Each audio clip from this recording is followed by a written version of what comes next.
I always underestimated how hard SaaS would be. My 2 failed startup attempts had pre-sales, but never made it past 1K MRR. And then I met John Reineck, who built 2 successful SaaS startups. I met him a couple of years ago and he now launched his second one. And this is also what we're going to talk about. And yeah, then I saw what I was doing wrong. Basically, my intensity was too low. The question that I couldn't answer so far was, when do I actually need to stop? And this is what we talk about here. So we talk about how to approach cold calling like a pro, when to actually stop and when you can start building, and how to make the first sales. All this is on my blog, untiltedchapter.com, and we're going to go into the slides now. Basically, this is about what to do before you write code. This is especially important for me because I'm an engineer and I have to learn this now, and that's why I connected with John. John is the high volume guy. I met him at a meetup in Bangkok where he had this first product up and made quite a bit of money with this, and now he built his second thing. So the high volume guy, this is the guy I'm interviewing now, and I first wanted to get an overview of what he is actually about.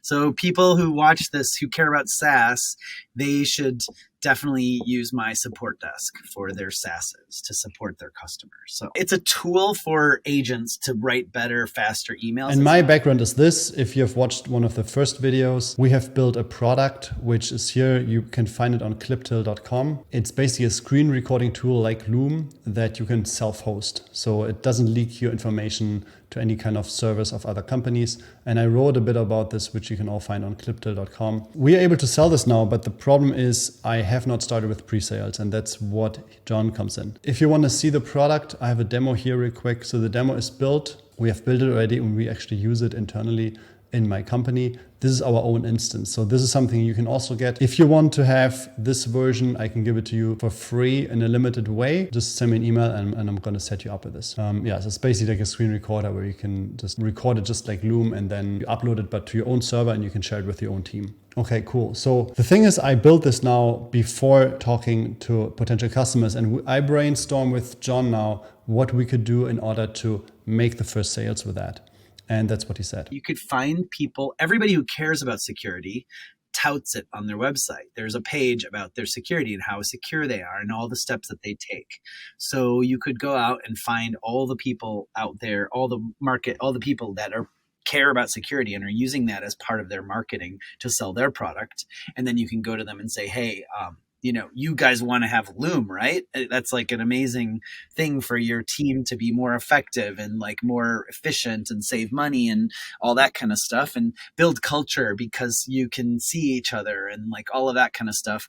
You want that, right? But you can't because of security. Well, here, I will let you do everything that Loom does, except you guys, no one touches your videos except for you. Just a quick heads up. In this video, we're also going to talk a cold email template that John uses successfully. And if you got 2 seconds, just hit the subscribe button, because more subs means we make more content that helps people to succeed with their software project. Let's continue. John talks about something which is the good to have or the must have problem. So something which you can distinguish with like a vitamin or an aspirin. And John's solution is to talk to as many people as possible to really figure out what is the pressing problem. Hey, do you have this problem? I'm building this solution. I'd love to bounce it off you and get some feedback. Maybe I'll design it exactly the way you want, and then if they have enough of a problem, they'll want to talk to you. Yeah. And if they all ignore you, then, that's a problem you're going to have when selling this product. So if they all ignore you, that's a message from the market. How many would I need to approach? I mean, honestly, I would love when I do something like this, I just want as many conversations as possible. And I judge it I judge it by minutes. That's my output goal, right? Like I want this many minutes of conversations with someone. So yeah, so maybe if you get one call and that person is like talks to you for 6 hours, that shows you that there's a problem in the market, right? That you can help someone. If you get 50 calls and they all are open to talk to you for 1 minute, that's also useful, right? That kind of information. So I would want as many conversations as possible. I would not stop trying. I would constantly reach out because, these are still eventually going to be sales calls, right? Like you're going to call them back in a month and say, hey, remember when we talked about that thing? I got it done. You want to buy it now? So, there's really no reason to stop. I would set up a process A habit in your day. Like every day I work for 1 hour reaching out to people. Every day I talk to someone for 1 hour, or I talk to an hour worth of people, like that kind of thing, and just try to like just constantly do it. And John also gives me an idea of how I can approach them. How can I email the potential clients, and how can I then get into conversations? Because the conversation is the most important part. That cold email for me would be like, hey, you know that Loom is awesome because it provides this, this, and this, right?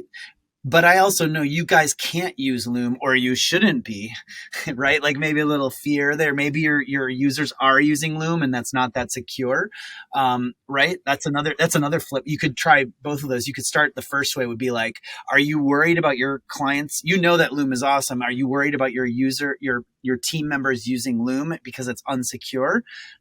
Yeah, something like that, like little peak of interest, to be like, I've got Loom, but it's secure. Any interest in talking about this? I'd love to hear, what you think, or something like that, right? And now that's the interesting thing. So John said, if you have product market fit, if you really solve a pressing problem, you can sell this directly via email. If you don't have that yet, you can use email to gain insights. And then he has the pro tip, this idea of, how about you create an FAQ for all the questions people come up with? You just document that stuff and it's going to be useful later. You could sell software directly via email. Like if they really want this stuff, you might not have to get on a call if you're afraid to get on a call. But like you could sell, like if it's really good, if it's a need, it's super clear, you could easily just like write an email to someone, say, hey, do you want this thing? And they're gonna be like, yes, I want that thing. And then you write back and say, click this link and you can have that thing. And like the thing takes the credit card and whatever. You don't have to talk to them, but you will still learn a lot by getting emails back and forth. They're gonna ask you, oh, I don't want to get on a phone call with you, but tell me how is it secure? Tell me, what are your security protocols, right? And then you're going to know you better put that stuff on your marketing website, right? Because that's going to help you. Those emails back and forth. Again, like I don't outsource that in the beginning. Like I did all of those back and forth. I answered every email for the first month, and then once I got the FAQs kind of handled, I was able to I handed those off. But yeah, you'll learn.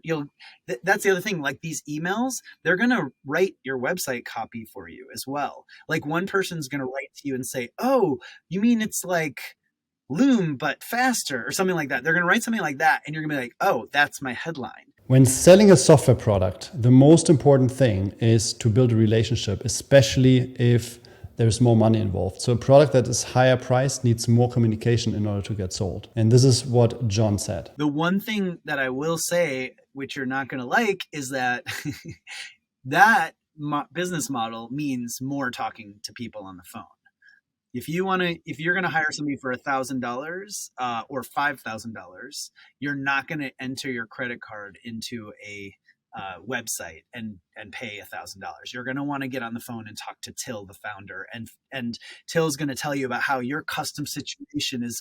We got to work and build a custom thing for you, and we're going to have our team assess, and like tweak all the knobs, make sure it's just for you, right? So you're definitely going to need to get on the phone to sell this. And what's the next step after you sold your software product? Watch this video about the software design process to actually make your MVP.